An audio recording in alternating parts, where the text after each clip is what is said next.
Às vezes a gente não tem tempo para ficar com o filho, mas a gente tem tempo para o Zap, tem tempo para o Instagram, tem tempo para o Facebook. Sim ou não? Ok. O mundo não quer apenas tirar o seu foco do que é importante, mas também desqualificá-lo e movê-lo. Isso passa pelo princípio exatamente do que eu quero, né? Porque tem muita coisa para distrair o seu foco, para que você não seja bom, para que você não seja o melhor pai, para que você não seja a melhor mãe, para que você não seja o melhor funcionário, tá? Fora os ladrões de sonhos, né? Vídeo?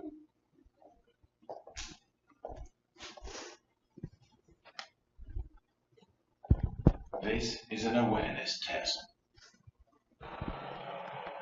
How many passes does the team in white make? Peraí.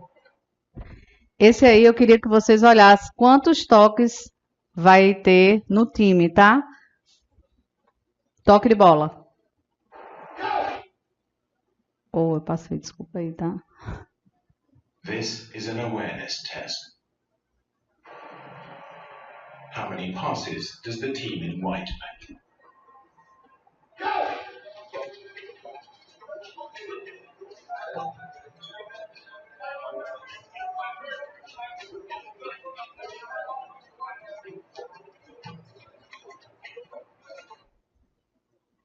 Quantos? De preto.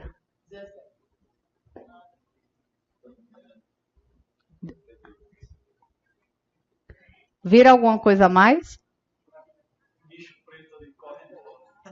Um bicho preto, vai. The answer is 13.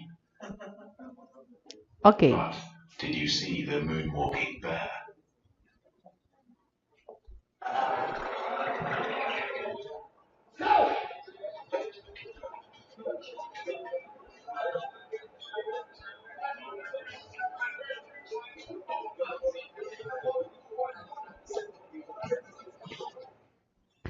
Quem viu o gorila? Quem viu o gorila? Levanta o braço, quem viu o gorila? Gente, tu viu também, Walter? Tá desfocado, viu sim? Então, o gorila, na verdade, quem estava focado na bola não viu o gorila. Quem estava contando os passos não viu o gorila. Viu? Quem conseguiu contar 13? Tem 12. É? Então, assim, foco é exatamente as distrações. O gorila apareceu ali, uma boa parte das pessoas viram o gorila. E aí, gente, a gente fala um pouquinho sobre inteligência foco-temporal. O que é inteligência foco-temporal? É o tamanho do seu sucesso é determinado pela sua capacidade de mover o foco ao longo da linha do tempo. E aí a gente começa a ver o que eu falei lá no início sobre passado, presente e futuro. Algumas pessoas têm boa... No passado, a gente tem que lembrar de quê? Das boas lembranças.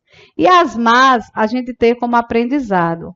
Mas o que é que acontece muitas vezes? A gente foca no passado nas coisas ruins e traz elas como muitas vezes como dor, traz elas muitas vezes como fica uma pessoa amargurada porque errou, porque fez alguma coisa errada. E o que é que acontece quando a gente... Lá na escola a gente fazia o quê quando a gente errava? Pagava e fazia novamente. E por que quando a gente cresce a gente tem que se frustrar com os erros?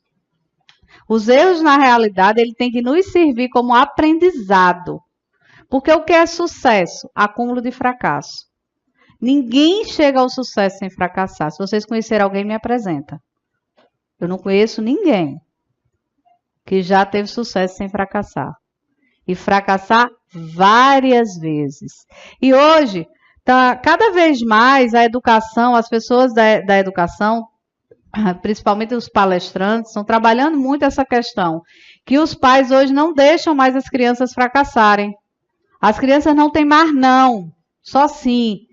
E isso acarreta que ele vai chegar um adolescente e um adulto e vai deixar para se frustrar com 30 anos. Aí ele vai ter sucesso se tiver com 60. Porque a sua frustração tem que começar de pequeno, para você aprender que a vida, ela tem alguns passos para você chegar onde você quiser chegar. Então, o fracasso faz parte do nosso processo de evolução. É a evolução do ser humano fracassar. Eu não posso pegar o fracasso como uma dor e sim dizer, eu errei, agora eu vou fazer certo. Agora eu vou corrigir o caminho e agora eu vou chegar lá no meu caminho. Porque agora eu sei que isso aqui não pode, eu vou fazer agora de maneira correta. Né? E aí vem o presente. O presente é a ação. Eu tenho que ser uma pessoa produtiva e não improdutiva. Eu passei o dia todo, eu fiz o que hoje? A maioria das pessoas não tem um checklist do que vai fazer e assim, passa o dia e não teve um dia produtivo. E a gente precisa ter um dia produtivo, a gente precisa ter uma agenda para saber o que é que a gente vai fazer. A gente precisa ter um cronograma para o passo a passo do nosso dia. Para não chegar no final do dia e dizer assim, eita, não, esqueci disso, não fiz isso, não fiz aquilo. Então, você tem que ter um dia produtivo, porque o dia improdutivo é terrível quando você chega no final do dia. Parece que você fica mais cansado quando você tem um dia improdutivo. E a visão do futuro é uma visão positiva e não uma visão negativa. Quem convive muito com gente negativa? Levanta aí o braço. As pessoas... Levanta de novo aí, por favor. A grande maioria? Isso aí. Tu trabalha com o quê?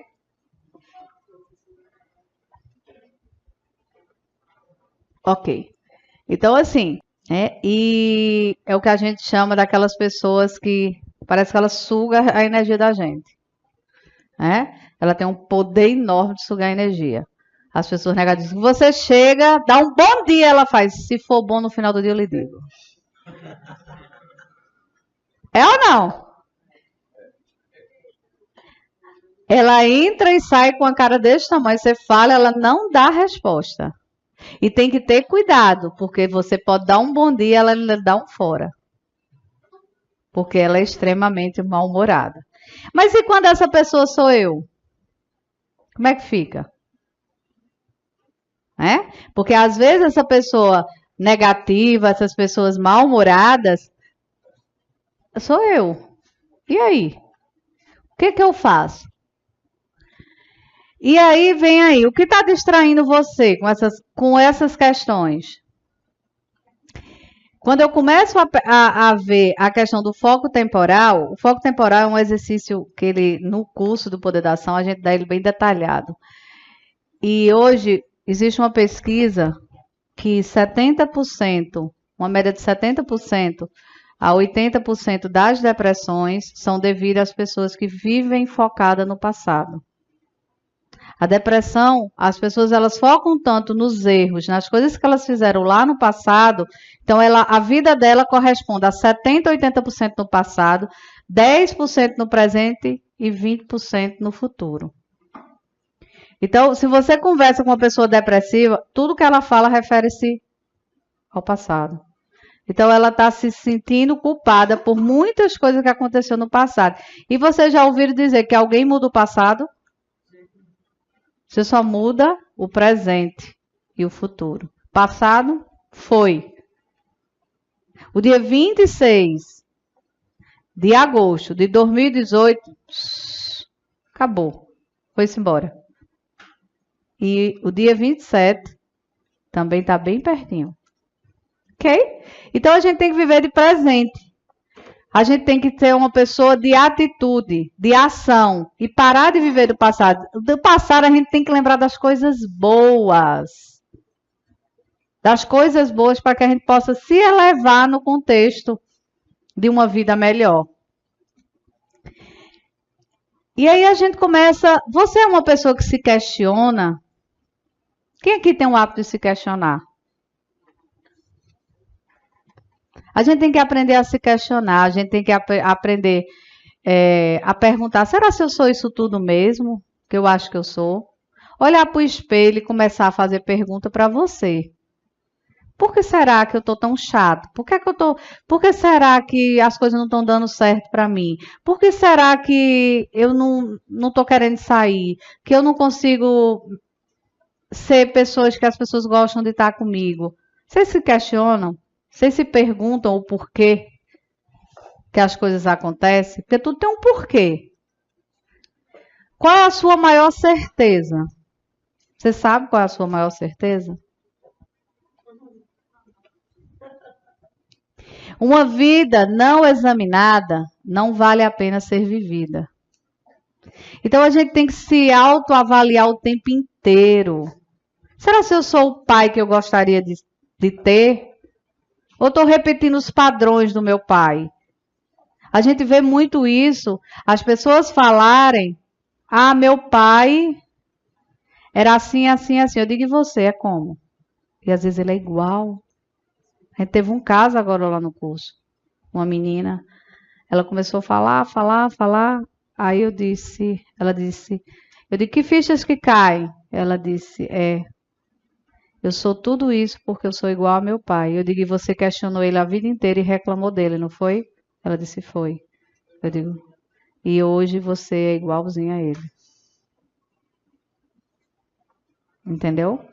Então, na verdade, a gente começa a perceber que a repetição de padrão, ela é imperceptível para quem está repetindo. Você não tem noção. Vocês conhecem a história do porco, que a pessoa foi cozinhar um porco, aí o marido perguntou à mulher, por que você cortou o rabo do porco? Ela disse, não, aprendi com minha mãe. Ela cortava o rabo do porco e eu corto o rabo do porco. Ela disse, mas você nunca perguntou? Ela disse, não. Aí foi perguntar a mãe da esposa, a sogra. Por que você corta o rabo do porco? Ela disse que eu aprendi com minha mãe a cortar o rabo do porco. Aí chegaram na avó. E disse, e aí, por que era que você cortava o rabo do porco? Ela disse que a minha panela era pequena e não dava. Quantas vezes a gente repete a mesma coisa sem saber o porquê? Sem questionar, porque eu acho que é daquela forma. Então, a gente se questionar é muito importante. E a gente examinar a nossa vida é muito melhor. Agora, examinar a vida dos outros é fácil, né? Pensa aí no negócio fácil. Agora, quando a gente parte para a gente examinar a nossa vida, quem eu sou? Quem eu sou? Será que eu sou tudo isso que eu penso que sou?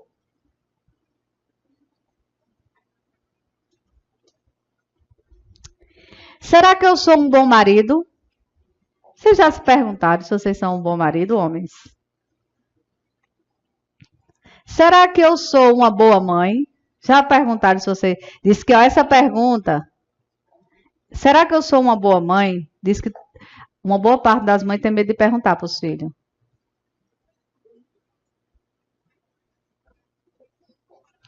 Será que eu sou, de fato, tão bom funcionário como eu acredito ser? Será que sou tão bom quanto eu acredito ser?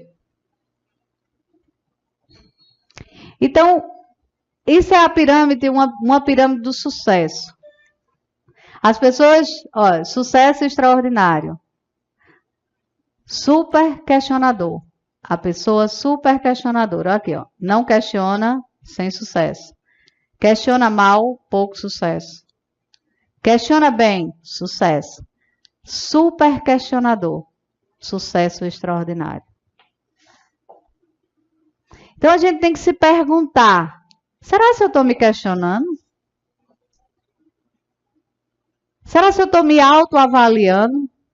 Eu gosto muito da ferramenta do MAS, que é o ciclo da vida, que quando você começa a fazer, principalmente quem nunca fez, que vai fazer o MAS, quando olha assim, porque é para ficar uma roda, né? Sua vida tem que ser sistêmica, tem que tudo estar funcionando direitinho. Quando você faz aí da estrela, aí dá da guitarra, dá uns bichos assim esquisitos, mas 90% das pessoas, na primeira vez, não dá uma roda, não gira de jeito nenhum. Por que será? Porque não se questionam. Você não questiona as áreas da sua vida. Você não questiona como está a sua casa. Você não questiona como está seu casamento. Você acha, não, tá bom para mim e para sua companheira, como tá? Já perguntou como tá para ela? Porque se você casou, você não vive só. Você tem que perguntar se para ela tá bom. Não é para você. Você já perguntou para seu filho se realmente ele não lhe trocaria por outro pai?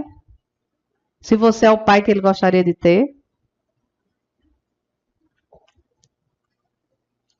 E o que precisa acontecer para você parar e questionar como está a sua vida? O que é que precisa?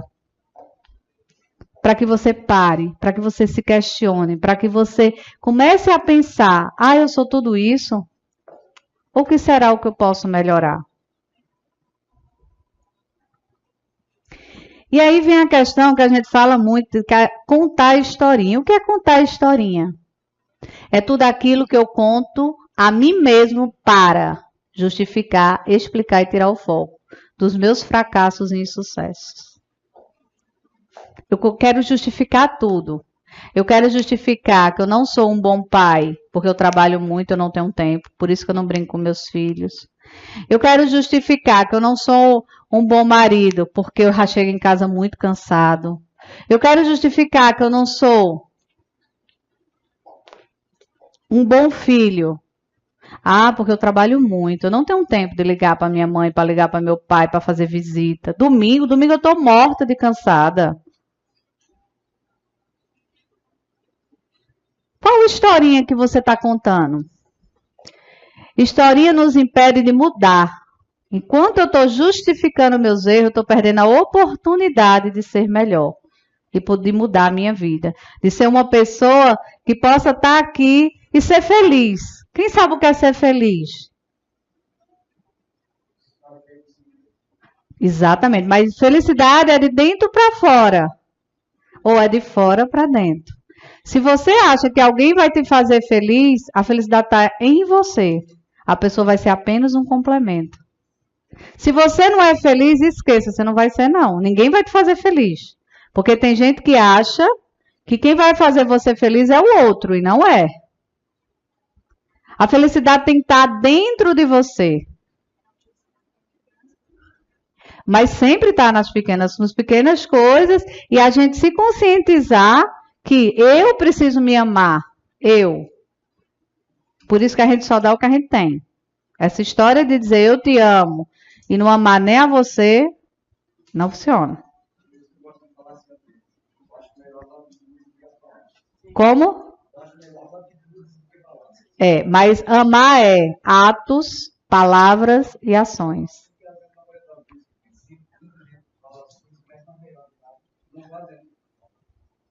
Mas isso acontece da seguinte forma. Hoje existe uma palavra chamada congruência. Uma palavra hoje que a gente escuta hoje já bastante. Porque não é o que eu digo, é o que eu faço. Então, as atitudes, não adianta você pode dizer o que você quer. O que você quiser, você pode falar.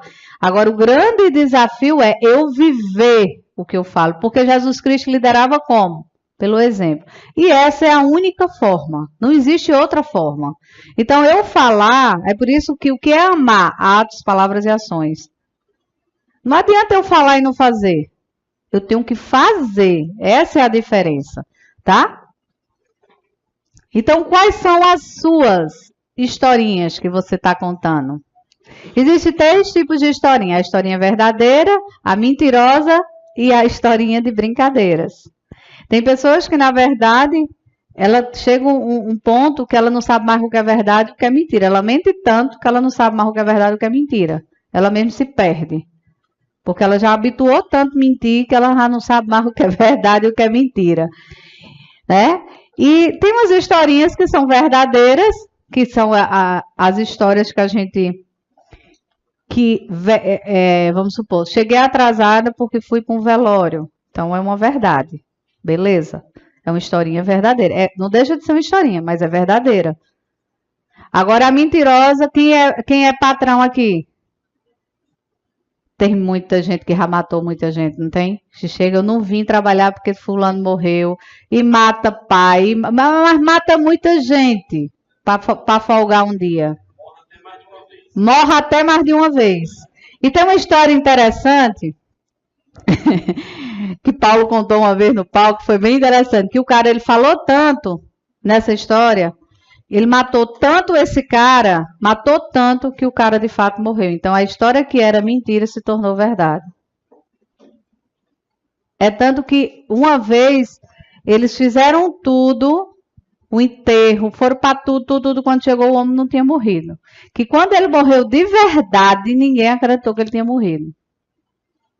Porque já tinham inventado tantas histórias,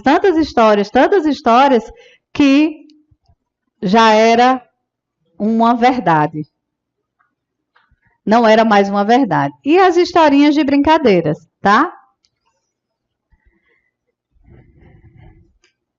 2 historinhas para cada pilar deficiente e depois classifique. Vamos ver se aqui tem alguma. E aí os pilares, né, que a gente fala. Qual as historinhas que eu estou contando para meus pilares? O meu pilar emocional. Uma história. Você não sabe como eu fui criado. Por isso que você não me entende.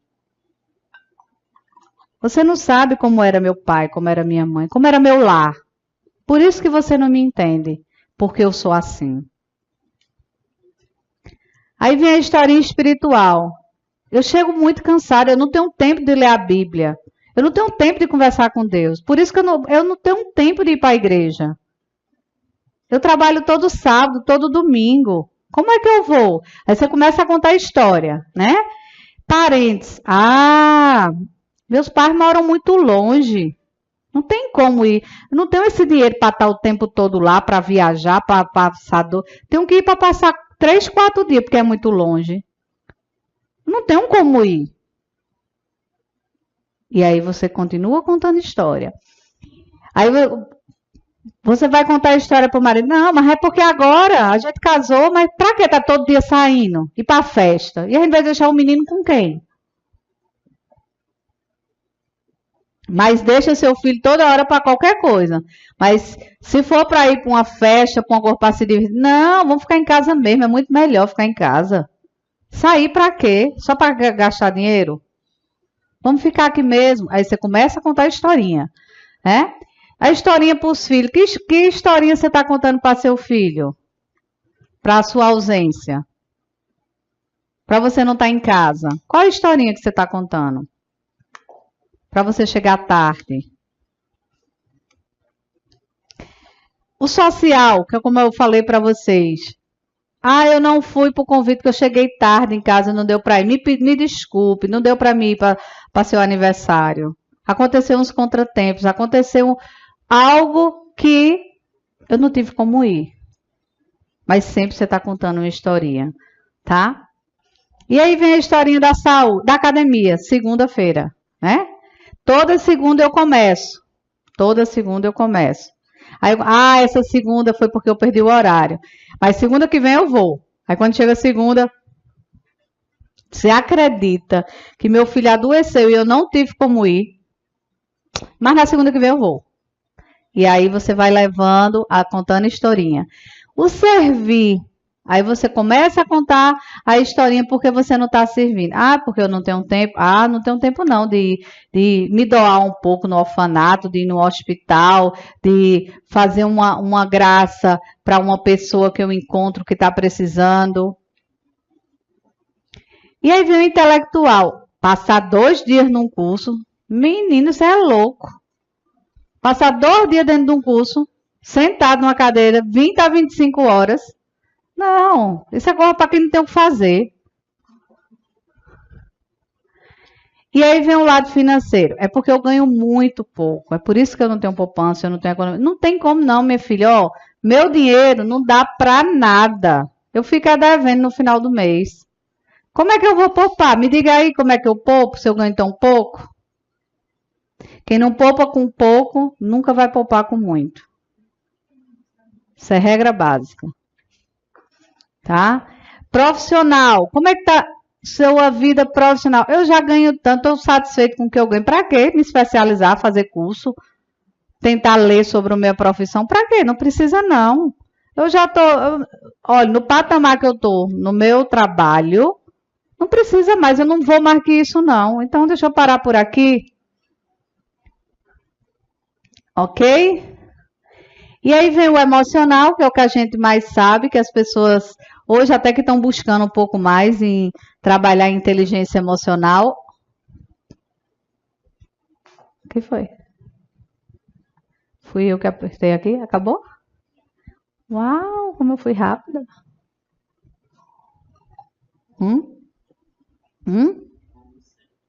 Foi, né? Acabou cedo? Acostumado com 25 horas de curso, né? Ok. Gente, então, o que é que a gente tem como composição de toda essa questão do curso Poder da Ação, né? Da palestra Poder de Ação? O que a gente precisa na vida, na verdade, é a compreensão de, primeiramente, questionar a gente. Quando eu começo a me questionar, a minha vida começa a mudar. Quando eu começo a me questionar, a minha casa começa a mudar, o meu relacionamento começa a mudar, porque eu vou ver que eu não sou tão perfeito como eu acho que sou. Que é o que a gente fala de se esvaziar de si mesmo. É quando você fala que eu preciso ser melhor. Quando eu entendo que eu preciso ser melhor todos os dias, mais um pouquinho, eu começo a perceber que isso é verdade. Que isso é verdade. Eu queria que viesse aqui. Deixa eu ver. Deixa eu dar uma. Cadê meu microfone? Mike. Oi? Você veio de onde, moça? Você é daqui? Sou. Me fala uma coisa, foi que você entendeu por questionar-se. Como é seu nome? Marisa. Marisa. Você se questiona, Marisa? Sim. É a gente não permanecer o mesmo, né? E tentar se melhorar a cada dia. Porque, de fato, a gente precisa ser melhor para o outro, não só para a gente, né? Você faz isso com frequência? De se questionar? Nos últimos 2 anos, sim. Certo. Melhorou sua vida? Sim. De 0 a 10? 8,5. Uau! Ok. Por isso eu voltei a estudar. Por isso você voltou a estudar. Ok. Vocês não. Você se questiona sempre? Tem medo de Mike? Tem não, né? Tenho. De Mike? Então fui na pessoa certa. Me questiona às vezes, é difícil. Quantos anos você tem? Então, 18. Ah, tá nessa fase.